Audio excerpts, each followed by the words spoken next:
জকিগঞ্জ উপজেলা চেয়ারম্যান আলহাজ লুকমান উদ্দিন চৌধুরী ও জকিগঞ্জ পৌরসভা মেয়র ফারুক আহমদকে অপসারণ করা হয়েছে।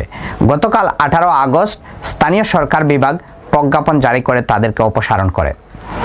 উপজেলা পরিষদ অধ্যাদেশ 2024 এর ধারা 13তম প্রয়োগ করে দেশের 493টি উপজেলা চেয়ারম্যান, 323টি পৌরসভার মেয়র ও 60টি জেলা পরিষদের চেয়ারম্যানকে অপসারণ করা হয়েছে। তার মধ্যে সিলেটের 13টি উপজেলার সকল চেয়ারম্যান এবং সিলেটের 2টি পৌরসভার মেয়রকে অপসারণ করা হয়েছে। তার মধ্যে জকিগঞ্জ উপজেলার লুকমান উদ্দিন চৌধুরীকে অপসারণ করা হয়েছে। তিনি গত জুন মাসের 5 তারিখে নির্বাচিত হয়েছিলেন। জকিগঞ্জ পৌরসভার 30 জানুয়ারি 2021 সালে নির্বাচন হয়েছিল, কিন্তু আইনি প্রক্রিয়া লড়াই করে গত 14 আগস্ট দায়িত্ব নেন মেয়র ফারুক আহমদ।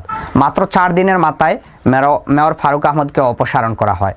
আজাদুর রহমান, স্বপ্নের টিভি, জকিগঞ্জ, সিলেট।